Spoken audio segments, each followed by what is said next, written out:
Today, I want to show how you can make this Ferrero Rocher chocolate tree. These are very easy to build and make a great centerpiece.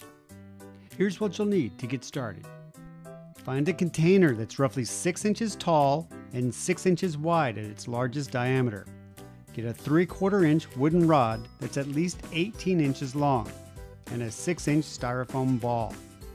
A small bag of ready-to-use concrete mix, paint to decorate the rod, a water-based craft sealer like this Mod Podge, brushes to spread the paint and glue, gold tissue paper, the kind used in gift wrap, a box of round toothpicks, and best of all, the Ferrero Rocher chocolates. You'll need about 100, but be sure to get extra because some always end up missing.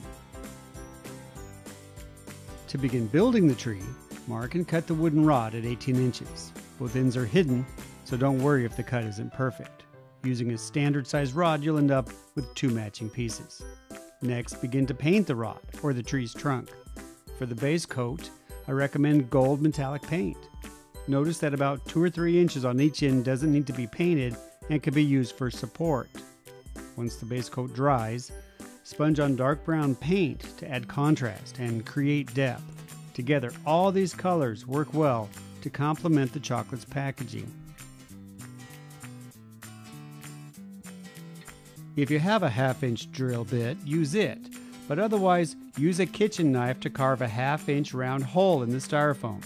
Make the hole 3 inches deep and use the leftover rod to finish out the hole. Using the natural folds in the tissue paper, find the intersection nearest the center of the sheet. Refold the sheet and use a pin and piece of string to mark a 9.5-inch arc on the paper.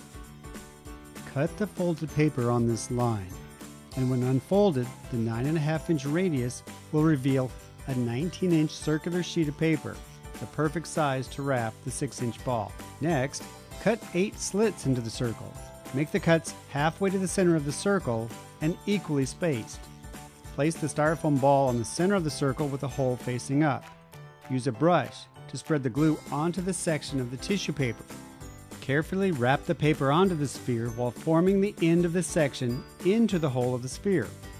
Working on opposite sides, continue to glue and wrap the sections towards the hole. Try to keep the sections as flat and tight as possible on the sphere, only compressing the paper together as it gets closer to the opening. Tuck the very end of the section into the hole as you finish each piece. Continue working around the ball on opposite sides as much as possible. The last sections will overlap the earlier pieces, resulting in a well-blended pattern. I time compressed this whole sequence so you could get an idea of exactly what's involved in putting the whole piece together. Although the scene is playing back very fast, it's the same technique over and over. It isn't difficult to do and doesn't take very long. In fact, this whole scene took about 5 minutes to shoot. And don't forget, a moist paper towel works well to remove any unwanted glue.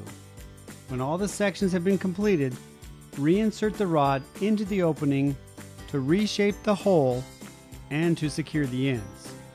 From here, just add a coat of sealer to the entire exterior of the sphere.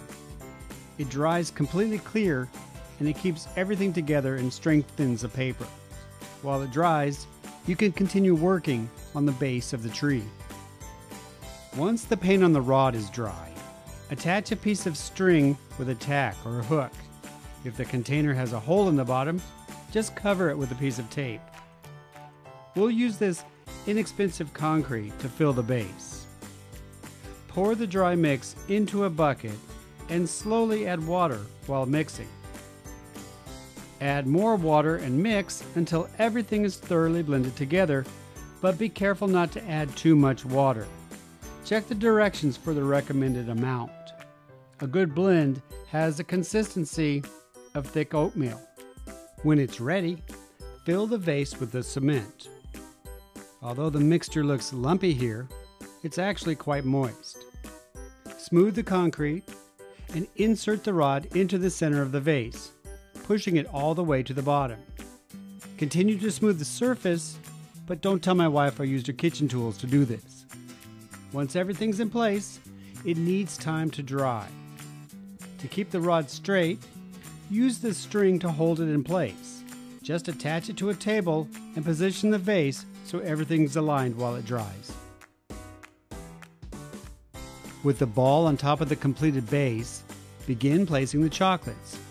Just push a toothpick into a chocolate, and by putting force on the toothpick and not the chocolate, push it into the styrofoam. Repeat this in a mohawk shape across the sphere. For the next row, offset the alignment and complete the row. Repeat this pattern for the remainder of the sphere until both sides are fully populated. Just add a decorative bow and you're finished. An amazingly awesome and delicious centerpiece ready for your big event. I hope you found the video helpful. Thanks for watching.